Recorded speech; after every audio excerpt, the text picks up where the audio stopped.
Good evening and welcome to Monsters Among Us. I am your guide, Derek Hayes. Welcome back to the program and thank you for giving me an hour to scare you silly. I've assembled one hell of an episode for you guys this evening, and I think this episode just about has it all. So to kick us off this evening, we begin with a caller named Orion from the state of Idaho. Take it away, buddy. Hello, Derek. My name is Orion, and I live in Victor, Idaho, and I am 11 years old, and I am going to be telling you about this terrifying story I had when I was hanging out at my friend's house. My parents called me and told me that it was time to leave, so I walked out, and I ran through a bunch of cars, and I saw this giant thing, 2 long legs and a head, no limbs, nothing. There was only 2 eyes, no mouth, nothing at all. And it was terrifying, and I think I startled it because it just froze there, and I ran off as fast as I could. I went and told my parents and even Drew about it, and we came to check, and it was gone. We never found a trace of it ever again. Thank you so much for your podcast. It is amazing. I just want to know what it is. Thank you so much. Bye. Thank you, Orion. That certainly sounds like a hair-raising encounter. And believe it or not, there are stories from the state of California that seem to describe exactly what Orion saw. And get this, there's actually video. 2 of them, in fact. But since this isn't television, I'll allow the Fresno Bee and Weird Fresno author Michael Banty to tell you all about the Fresno Nightcrawler.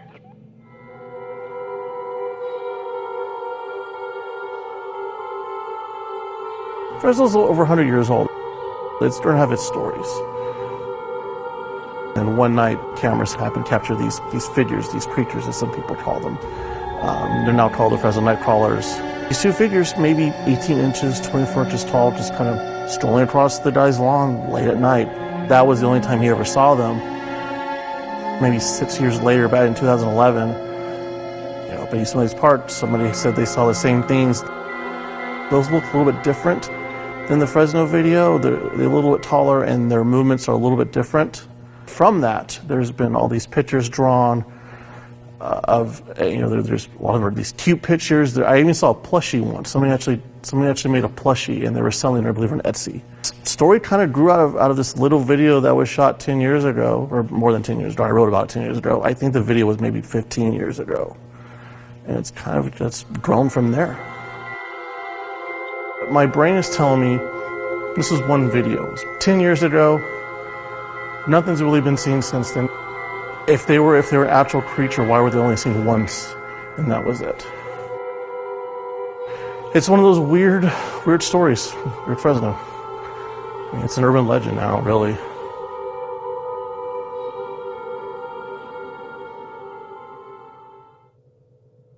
For what it's worth, many people claim the first video to be a hoax or a prank, orchestrated using puppets of some sort. And they also think the second video, supposedly taken just outside Yosemite National Park, is also believed to be a hoax, this time using CGI. Now, I've linked to the Fresno Bee video and the accompanying article. You can see both of those videos there, so take a look and tell me what you think. And thank you again, Orion, for calling in. I hope this sheds some light on your little mystery. Now, as I was selecting calls for this episode, it dawned on me that it's been quite a while since we did a story about shadow people. Well, luckily for us, Kevin from Georgia has just what we need to rectify that situation. Here's Kevin's call.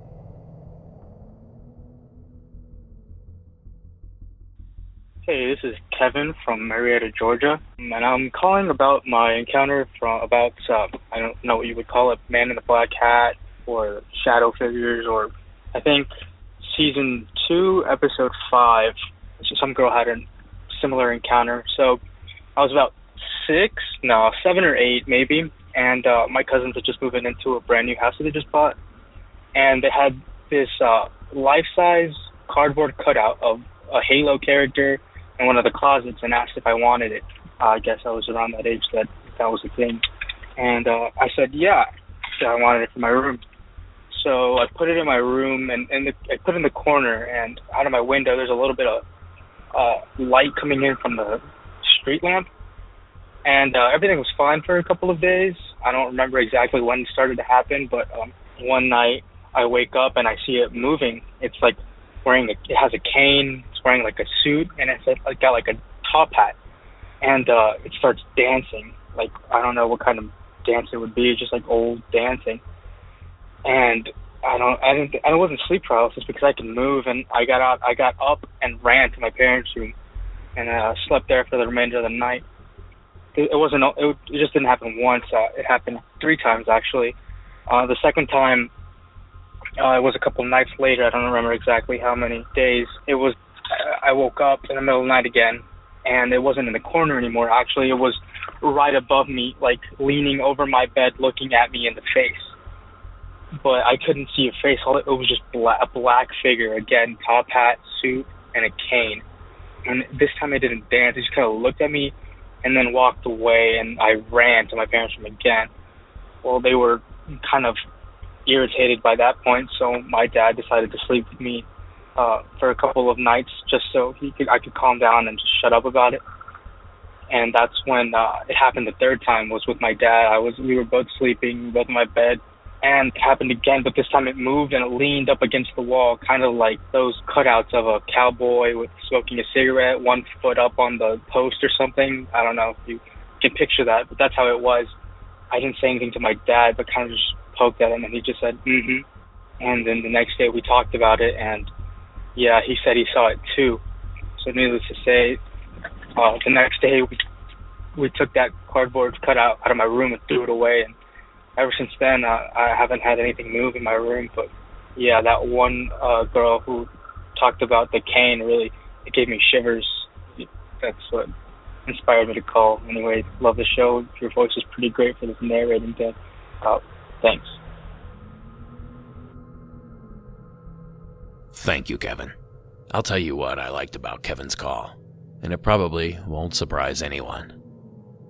How great is it that the dad actually saw the figure as well? I see it as a small victory to kids everywhere that were brave enough to speak up about what they saw, only to have their parents dismiss them outright. And could you imagine being in that father's shoes? I'm sure he was certain that Kevin was making up his claims. I picture it as the scene from any 80s or 90s alien/kids film, especially the part where the parents realize they've been living with an extraterrestrial for 6 months. So thank you again, Kevin, for sharing. I really got a kick out of that one. Now, moving along, our next call of the evening comes to us from Chloe, in parts unknown.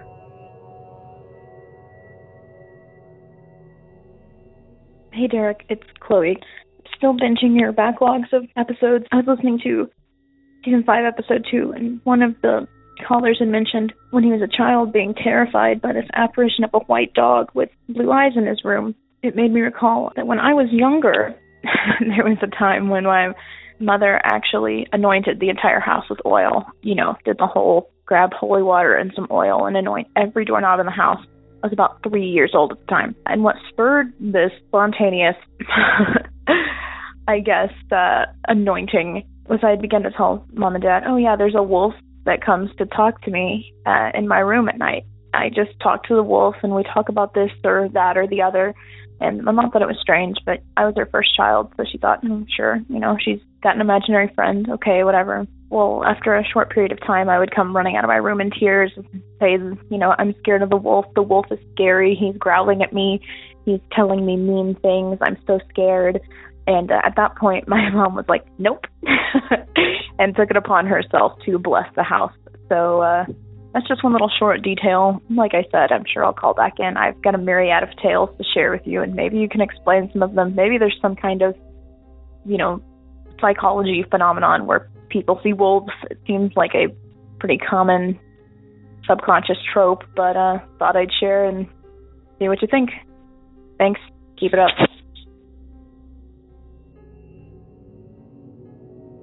Thanks, Chloe. Well, that's a new one on me. Typically when we talk about wolves, it's in reference to dogmen, or werewolves, or even shapeshifters or skinwalkers. But this is the first I recall hearing about one visiting a child.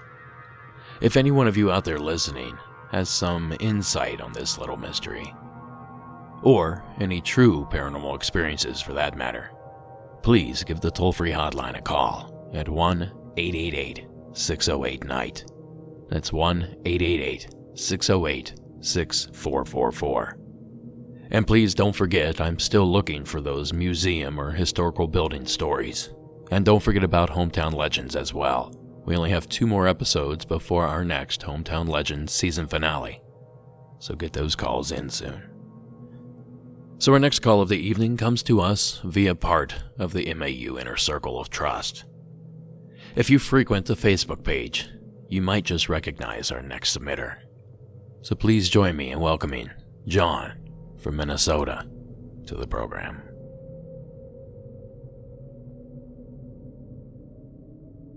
Hey Derek, it's John from Minnesota, giving you a call back. It's been a little while since I've called in, but I did want to share with you and everybody one of the most, impactful things that's happened to me, like in a paranormal sense. I'm starting to get nervous even just thinking about talking about it, but something that happened a long time ago, and I'm just going to go ahead and start telling the story, and we'll just take it from there. Now, this is something that happened to me in Minnesota. At the time, I was living in a small town just north of Duluth, and I worked in Duluth. So I drove every day to and from Duluth to work, and then back home. And I had some friends that worked with me that once in a while I'd give a ride to, and we'd ride share there and back or whatever. And I want to say this was in the fall of 1999.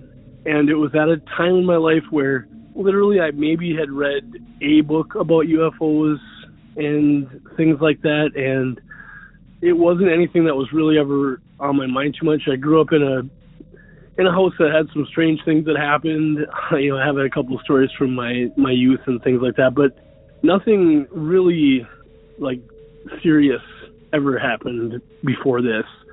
It was one morning in the fall of '99. I remember it being the fall because I remember that there weren't leaves on the trees, that we could see through the trees to the lake and things like that. But I had a friend that worked with me in Duluth, and I went to pick him up probably about 7:15 in the morning. It takes about a good half hour to get to our job in Duluth. And there's 2 ways that you can get to Duluth from where I was living. There's a highway and an old highway. And the old highway takes you right along the shore of Lake Superior, basically, the whole way. It's about 15, 20 miles. And it just hugs Lake Superior, and it's a beautiful view. It's a very nice drive, and especially in the fall when the leaves are changing and things like that, it's really pretty. So we had decided to go that way. I don't remember if it was because there was road construction, which is pretty common in Minnesota. That's one of our seasons, actually. It's winter and then road construction seasons. So picked up my friend at his house, and he had another guy with him that I didn't know, but it was a friend of his, and he needed a ride to Duluth too. And I had an 85 Ford Ranger. If you can picture that vehicle, it's not a super roomy vehicle, but it had the bench seating in the front, so basically 3 people could sit in it, and you probably couldn't get much more. So all 3 of us got in the truck and started driving to Duluth. And like I said, I don't know if it was road construction or we just felt like taking the scenic route or something, but something made us, I don't want to say something made us, but I felt an urge to take the scenic highway. I enjoyed it more just because it's like a scenic view and stuff, and I'm funny like that. But so anyway, we took the old highway, and we were probably about 5 minutes into our drive, and I remember very clearly that it was a clear fall day. Sun was shining, no clouds in the sky, nothing obscuring views or of any kind. We come around this corner, and just all of a sudden, my friend points out across from me towards the lake, and he's like, "What the F is that?" And literally, I looked, and I could not believe it. It was, I mean, no other way to say it, it was a UFO. And it was literally maybe at the most 400 feet off the road we were on and about the same height. It was really close, and it was just there, hovering. And I just looked at it, and I'm like, it's a UFO, almost like it wasn't a big deal or something. And then as I was looking at it, I realized, like, wow. And I'm looking at it, and it was almost traditional saucer-shaped. It had a little bit bigger dome, and it was like a weird black, like it was a dull black, like I almost want to say like kind of onyx look. It was like polished, really dull grayish black, and it just seemed ominous. Like I looked at it and instantly got like a really bad feeling, but I was more astonished by it, and I actually started to stop because I couldn't believe what I was seeing. I started stopping, and all of a sudden my friend punches me in the arm. He's like, "What are you doing? Go, go, go." And then I like stopped, and I looked at him, and then I looked at our other passenger, the guy I don't know who his name was, and he was curled up in a ball crying on the side of me. And that's when it hit me that, oh, this is a serious situation. Like, I do need to get out of here. So then I started flying, and he's just yelling, "Go, go, go. It's above us. It's above us." And I couldn't see it. I was looking around. I'm like, "Where is it?" He's like, "I swear." He's like, it's right above us. You gotta go. You gotta go. And the thing is this road, it hugs the lake. So it's not a straight road. It's really curvy. It's a lot of S curves and things like that you gotta like slow down to 30 miles an hour to get through. I mean, if you go fast enough, you're going to crash in the side of an underpass trying to just get out of there. So I'm trying to be calm and drive kind of fast and get out of there. And I didn't know what was going on. I just remember looking over, and the kid was still crying, and like he was in hysterics. And that's what made me scared. He made me more scared than I think I really was. And then I'm like looking, I'm like, "Where is it?" And then they're like, "I don't see it anymore. It must be gone." The weird thing is during this whole thing, it was maybe only like a 2-minute episode, there was no cars going either way on that road, which was strange because people live on the road and people use it a lot, especially if there would have been road construction. But there was not another car during this whole episode until like about 10 seconds after we couldn't see it anymore. Then cars started coming from the other direction. And I thought that was so weird. It's like, how was there no other vehicles during this whole time? And the weird thing after that was we never talked about it ever. I don't even think we talked about it on the drive to work after that. I ended up still working with my friend for at least another 2 or 3 months after this, and we never talked about it ever. And I've only seen him once since I stopped working with him. And this is 20 years ago? I've seen him maybe once since that at a reunion in our hometown, and we didn't talk about it then either. I've never seen his friend again, which, I mean, I can't blame him. I kind of wouldn't want to hang out with me anymore after that either. But that's just so strange that just that kind of event made it, I don't know, we just never spoke about it. Now, the worst thing about it is it really bothered me for years. Like, I didn't know what it meant. I didn't know what to make of it. I didn't know what I was supposed to do with that information. like I said, I didn't have a lot of knowledge about UFOs at the time. I knew there was like all these books and all these TV shows like Unsolved Mysteries and The X-Files, things like that. So I didn't really think I thought it was something that it was, that people saw more often than they did. Was trying to figure out what to do with it, so I decided I'd start reading some books, and I just kept reading, and then I realized how unusual our event was, that it was in the daytime, clear as day. 3 people saw the exact same thing. We all had a reaction to it, and I look back at it, and I don't know what to do with the information I was given. And the problem was I couldn't talk about it in my household because it was really anti that type of thing, where the lady I was married to at the time basically said, if you see those things, you're insane and you need a psychiatrist because you're absolutely crazy. Those things don't exist. Well, they do. Absolutely, they do. I'm not saying they're aliens. I don't know what it was. It was a UFO. We saw it, and UFOs do exist. And I was having a lot of problems trying to figure out what to do with that information, like I had said. So what I had done is I really liked the books that Stanton Friedman wrote. Rest in peace. He passed away earlier this year. I was kind of sad about that. But so I actually reached out to Stanton Friedman. I wrote him a letter about my experience and, basically told him, hey, I need to talk to somebody. I don't know what to do with this, and I don't know who else to turn to or what to do. So I just wrote a letter to him, and amazingly, he wrote me back, and we corresponded a little bit. And so it was kind of neat that he took the time out to talk to me about it, and it made me feel a lot better. But yeah, I just wanted to share this story for you. I hope it helps maybe somebody else out if they've had a similar sighting. And I just want to say thank you, Derek, for this podcast, this amazing podcast, this platform for us to get these off our chests, to feel a little bit better and not have to bottle these things up. You do wonderful work. We can't thank you enough. And, just keep up the good work, sir, and we will talk soon. Thank you. Thank you, John. And thank you for helping keep the Facebook group a fun, safe place to talk spooky. Now, let me start by saying that I can literally hear the stress in your voice as you're telling the story. It doesn't matter what this thing was, a trick of the eye, or top secret military intelligence, or even craft from another planet, solar system, dimension, or even time. Whatever this thing was, I could tell it made John nervous. And frankly, I could understand why. Well, as it turns out, John and his passengers aren't the only ones to see something strange in the skies above Lake Superior. A quick Google search will reveal a handful of images and even a few videos of others seeing something strange over Superior. And if you dig a little deeper, you find a gem like the following.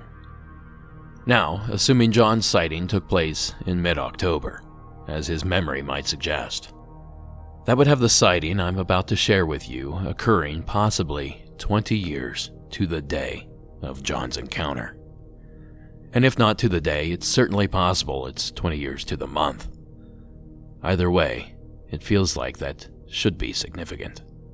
Now, without further hesitation, the following clip comes courtesy of KKCB B105 out of the city of Duluth and features a first-hand encounter by one of the employees at the station, Ken Hayes. No relation, I don't believe. Now pay close attention to how Ken describes the craft that he also witnessed over Lake Superior. And lastly, before I hit play, I know you can't see it, but he's drawing a chevron shape or sort of half of a diamond. Now, here is Ken's story. All right, so when it was coming at me, it wasn't right above me, but it was high in the sky. And when it came, it was kind of coming over the top of me, so I saw a shape that kind of looked like so. It was coming at me. You know, this is more of an angle. I'm not that great of an artist or something, but you could see that it was like a darker color and reflective, like a polished piece of coal in a way, you know. But then there was glow of lights coming up on it. And those weren't easy to see right away at the beginning because they were dim, which was really weird. You always have to be bright, but they'd be dim. And then when it turned, it did not bank. It just moved in a way that it was going to what would be the east direction. And then you could see those lights again, clearer. And at the entire time that it was going, and like I said, it was darker, and you could see reflective of the city lights off of it. It was almost like, it had reflectivity to it. And as it went off, it didn't make any sound. There was never any engine noise. There was never any rotor wash. There was nothing. And it didn't look, it never appeared to be flying. It appeared to just be moving in the sky effortlessly. And that was what the most unsettling thing was. So, anybody else saw anything, but and there's a lot of reports I've been seeing and looking that this isn't uncommon at all. This is a very common UFO sighting, and I saw it.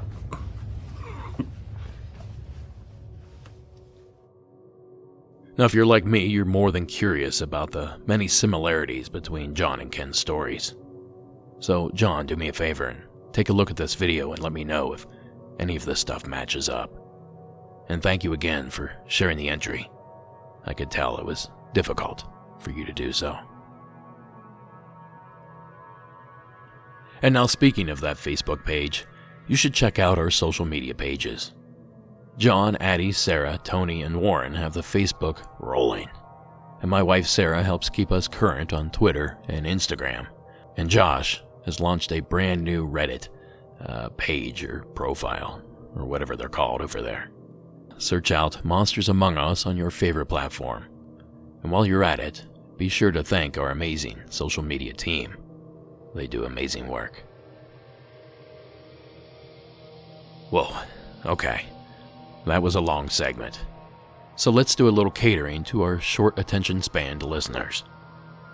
The following is a short, sweet, and spooky entry, and it comes to us from Corey in Big Sky Country. Hey, this is Corey from Montana. So, as a kid, I grew up on the top of the Bull Mountains in Roundup, Montana, and we had 40 acres next to Forest Service land. And I had pretty much free reign to ride my four-wheeler around. I had a Honda four-wheeler, and I could go around and terrorize the property. And we had this upper hill plateau that we thought about building a replacement cabin on. And I was up on this plateau doing Brodies, running in circles on my four-wheeler. And when the dust cleared, I stopped, and I had a helmet on with the clear plastic visor. And I just saw this Indian chief sitting on a horse staring at me. Okay, we've got, a lot of Indian stuff in Montana, but we weren't near any reservations. And on top of that, we're at the top of a mountain. We were the top of a mountain, no neighbors within a mile and a half. And even still, that'd be really weird. But full headdress, the chief thing, the full headdress and the buckskin clothes, and he had a staff, and the horse was normal, didn't have any war paint or anything on it. Don't remember if there was a saddle or reins. I'm not really a horse guy. But it scared the shit out of me.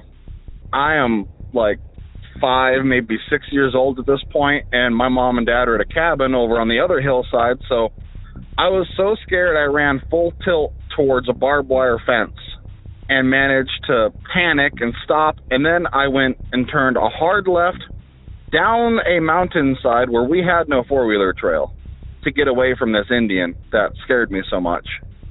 And I had to loop around and come back up our property and get back to our cabin, and I did. And I ran inside and I told my dad. And the point of this is my dad was a ex-Vietnam veteran, Special Forces Green Beret Special Ops.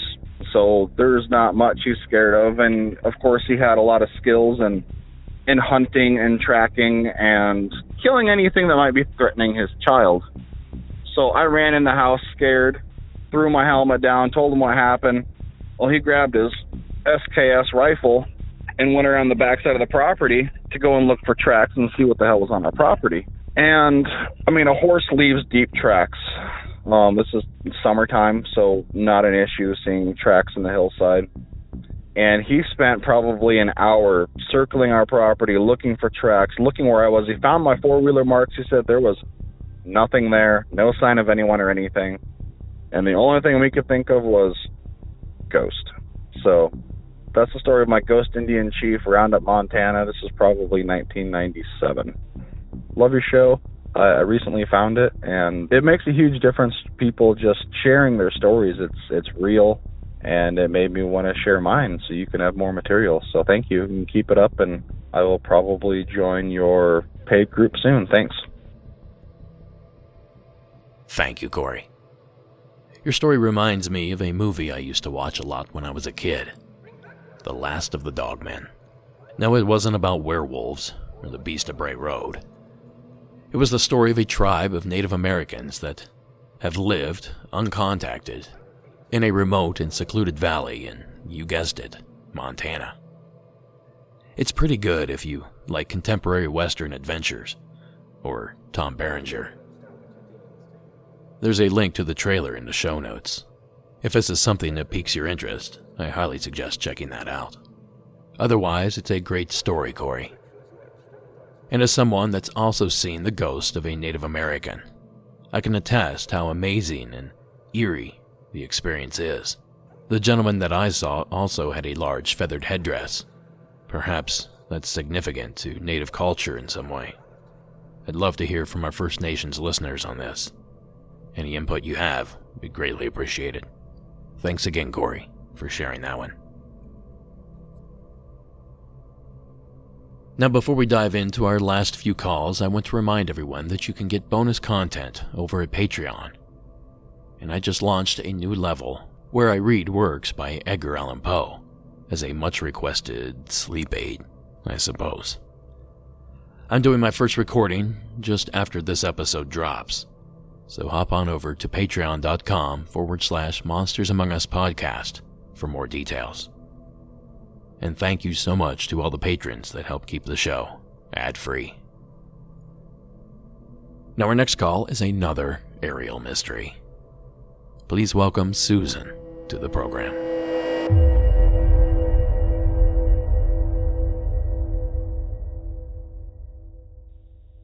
Hey Derek, this is Susan. And I'll just say I'm from parts unknown, although the story I'm telling you about is in regards to UFO in the Atascadero, California area. I listened to one of your podcasts recently, excuse me, and I thought I would tell you my little story. So this takes place in 1995. It is a summer evening. It is about 11:30, about 12 o'clock at night. It is a clear night with no clouds, no moon, lots of starlight. The place is in the foothills between Atascadero and Morro Bay, and about a few miles in from any paved road. The property itself butts up against 100,000 acres of cattle ranch land and Bureau of Land Management land. So there's lots and lots of open range in this area. So it was I worked till 11:15 or 11:30 every night, and it was my routine to come home every night and water all my plants and shrubs and whatnot outside. The soil was poor, and it required, during the summertime, daily watering. We had huge English walnut trees in the front yard, and they provided a dense and very dark cover. I always did my irrigation, as it were, watering outside without the lights on, unless I had some necessary means. I just enjoyed the peace and quiet and the sounds of nature. So the only other person home was my roommate. The lights were dim in the house. There was only one room that showed any light at all, and it was very dim. Everything was quiet, and I was watering for a bit, and I don't know what got my attention, whether everything just went quiet all of a sudden or what. But I looked up, and straight across from me, now mind you, I'm probably about 100 feet up from the road on the side of a hill on a level area, and this, what I see, is probably only 50 feet higher than that, and what I'm seeing is something I can't make out exactly. All I can really see is what appears to be kind of a shape with no defined line, and several running lights that were weak and yellowish, like like a 20 or 40 watt light bulb, would be under a shade. At any rate, it made no noise, and it moved extremely slowly. My brain went initially to the blimp, because we lived under the flight path of the blimp when it traveled from San Francisco to Los Angeles or LA back to San Francisco. But that obviously has a real undeniable sound. Anybody that's listened to a blimp knows the sound, what they look like. And besides that, I figured instantly that the blimp would be too huge to be down in this little tiny valley. So I just kept watching it. Started to call for my roommate, but actually I just wanted to keep watching it to see what would happen. The way the valley is, and even at night, the air is so clear there. At night, the stars are very bright like it was that night. There's a lot of ambient light because there's nothing to spoil it from the city. We're totally tucked in a little valley. And so the valley comes to a V, just what would have been on the other side of this thing, whatever it was. And I figured I'd just wait till it got into where the sky was backdropped against the mountain and I'd be able to pick up a shape. But when it got there was nothing to see. It was almost like it was cloaked, kind of like, it was just kind of invisible. It was like, it reminded me of Wonder Woman's plane. You know, you can just see the outline, and there really wasn't even that. It kind of alluded to a shape of a hot dog bun, kind of like that, but I could not tell whether it was wide, and the length appeared to be 50, 75 feet, but the front end was never really visible to me. It's just like I was catching the backside of it. It moved so incredibly slowly. I could have walked and kept up with it. We just decided I would just keep watching it because it was headed towards the other little hills that were straight across from it. And I figured something would have to happen then. I would have to be seeing something. But actually what happened was it just disappeared into like that hill. It just disappeared, one light after another. It was almost like you could see through this object, but you couldn't see inside. It was so weird. At any rate, I never could really explain it adequately enough to repeat the story to too many people. My roommate wanted to know why I didn't get him up, and I said because I was afraid it would disappear when I turned my back on it, and I just don't have any words for it. My feeling really wasn't alien. That property there was frequented by aircraft from the local military bases. We have a couple of theirs in that area, so we'd see helicopters coming in low sometimes, dropping people out, pulling them back in. They also used to send jets through there very, very low, so much I could actually see the face of the people who were flying it, okay? So that's how low to the ground they were. According to my roommate, this property had some kind of anomaly, let's put it that way, kind of Bermuda Triangle kind of anomaly. And they used to test their stuff running under the radar, and often it couldn't be seen according to what he told me. I really don't know where he got this information. So I kind of think this is probably one of the military little jobs, but if it is bizarro, and it's very effective at not being seen and being stealthy. It's just weird. I've had a lot of weird things happen. I'll call back another time with other weirds, but this is the only one and only true UFO I have ever seen. I love your program. I just turned on to it a month or so ago, and I love it a lot. Love the stories. Love how you handle it. Just the whole format, everything. You have a great day, and all the listeners keep contributing because this really keeps me up at night listening. So y'all have a good day. Bye-bye. Thank you, Susan. I once ate at the Atascadero In-N-Out Burger while on a road trip up north. It seemed like a nice little town. So it's crazy to imagine that all this action can go down in such a peaceful place. And while Susan mentioned secret military testing, and that got me thinking of both John and Ken's experience from earlier in the episode. I'm wondering if what they saw was one of the same mysterious craft that seemed to be pestering Susan's property. And if whatever this thing is has some sort of cloaking capabilities, well, that certainly would explain a lot. Well, thank you again, Susan, for the submission. I'll keep my eyes open next time I'm up that way.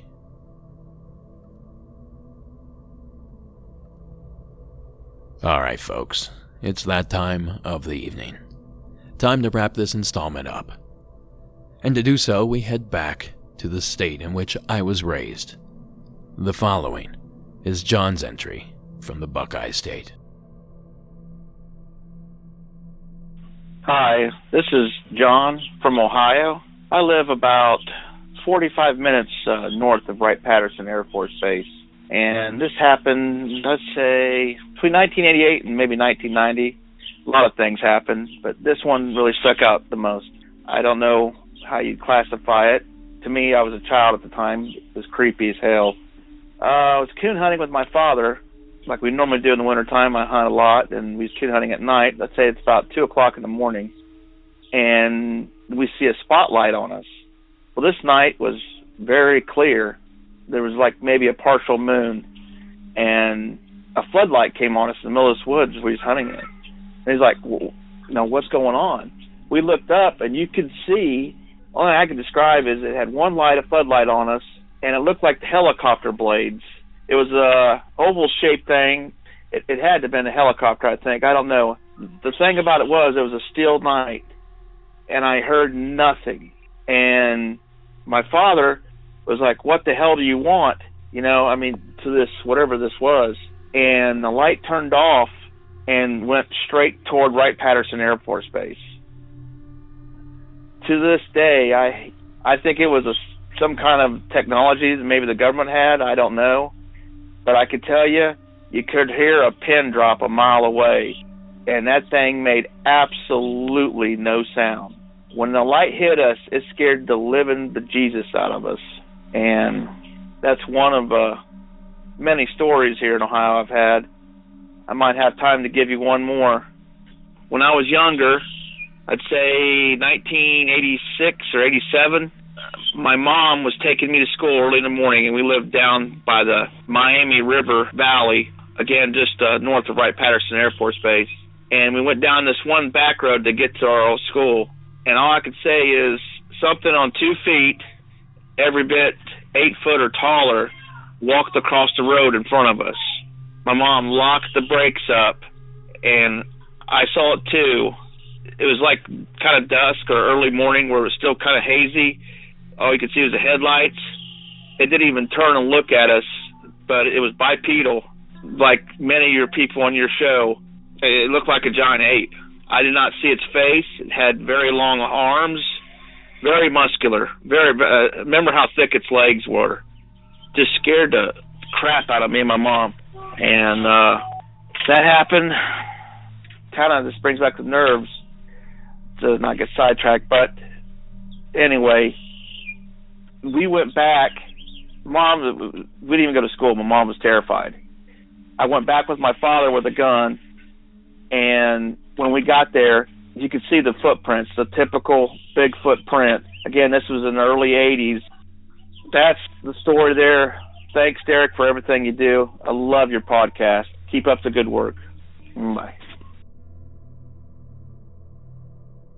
Thank you, John. I love a good 2-for-1, and this one certainly didn't disappoint. Now, my initial thoughts align with John's in regards to his UFO sighting. I'd be quick to think military drone of some sort, but I'm not sure what our capabilities were with drones back in the late 80s. Now, that said, it wouldn't take much imagination to come up with some sort of remote-controlled dirigible or balloon that could explain its ability to hover silently. And I've heard some wild stories come out of Wright-Patterson Air Force Base, so nothing in that area would surprise me. Now, as for the hairy hominid portion of the tale. As an Ohio boy, I know a lot about being a Buckeye. Football, farms, rock and roll, the shoe, Cincinnati chili, or my favorite, Ohio Valley pizza. One of the main things I miss most about being home. Well, there's something else that people in the sticks of Ohio know all about. And as someone that grew up near a big Sasquatch hotspot, Salt Fork State Park was a 20-minute drive from my childhood home, I can tell you that Bigfoot is big back that way. And not just any Bigfoot. See, they have a name for theirs. They call him the Ohio Grassman. And he's the ornery cousin to the Pacific Northwest's Gentle Giant. Here's the legend himself, Lauren Coleman, discussing Grassman on some Monster Quest bonus footage. The Ohio Grassman is nothing more than a local nickname for Bigfoot. 8.5 feet tall may be the upper limits. Some of them are short, 6.5 feet tall. They're covered in hair. They can look like a human-type creature, except very ape-like in terms of being a Sasquatch. Most of the eastern reports of Bigfoot talk about them being violent and attacking people, killing dogs. There are certain things that are found in the east that you oftentimes don't hear about in the west, such as they build nests where they do deer kills, and other things that seem to be specific to Ohio and the other states in the east. Now, although Salt Fork and the aptly named Sasquatch or Grassman Triangle is on the opposite side of the state as John, it's important to point out that there's only about 150 miles of farms and state parks separating the two locations. So I guess you could say anything is possible. Thank you again, John, for taking the time to share your stories. And that's going to do it for this episode. Monsters Among Us is written and produced by me, Derek Hayes. Additional support is provided by Addie Lloyd and Sarah Carter Hayes. All audio used in this production is done so under the protection of fair use. That terrifying score you hear, well, that's co.ag music. Thank you so much for listening. Stay safe, and until next week.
Tonight's secret entry comes to us from Ashlyn in the state of Utah.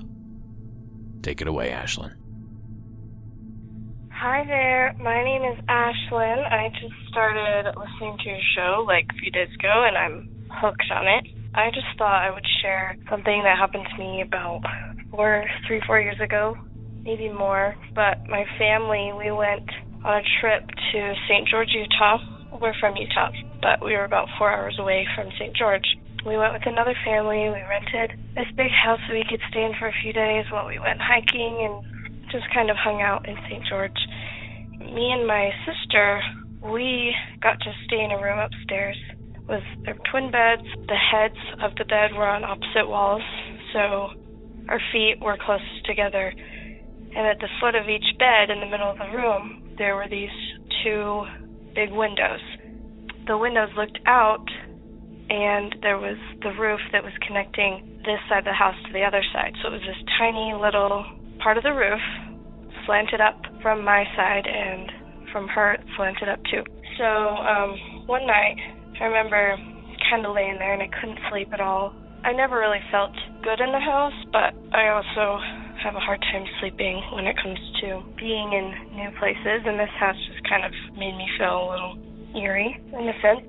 So something you should know about me is I'm like practically blind, so I need my contacts or glasses to see. And I'm laying there, I don't have my glasses on, no contacts in. It's dark in the room, and I don't know why, but I chose to just kind of sit up in the bed, and I looked out the window, and it's blurry, but I kind of stare, and I see red. I see like this glowing dot of red and kind of a black outline, and I'm sitting there going, what is that? Like, there's nothing on this roof, because I remember looking out there earlier, and it was just a roof. Nothing on there. There weren't any glowing lights. There were no parts of the house that were lit up out there. So it was kind of weird. And I thought about it for a minute, and I freaked out, and I sat back. And I just kind of laid my head down, and I didn't move the whole night. Didn't sit back up and double check it. Didn't go running to my parents in the other room. I was like 18 or 17, so I didn't want to freak myself out too much. And so I just laid there. And the next morning, I was like, okay, sit up, look out the window and see if there's anything there. And I looked, and I felt chills just go up and down my body because there was nothing there. I couldn't see any lights, and I know it was daylight, but it wasn't super bright outside, so I had no idea what I had seen the night before. But I tried to look it up on the internet, anything about weird sightings or things running around in St. George, and it could have been an animal, but I think from what I remember, it was very large and just kind of perched there.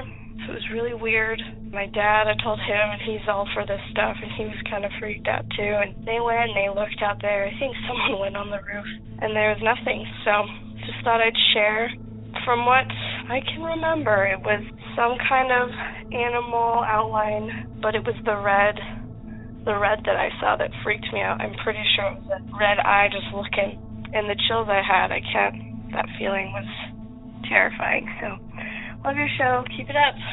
Thank you for listening. Thank you, Ashlyn, for sharing. I'm a little confused about part of the story.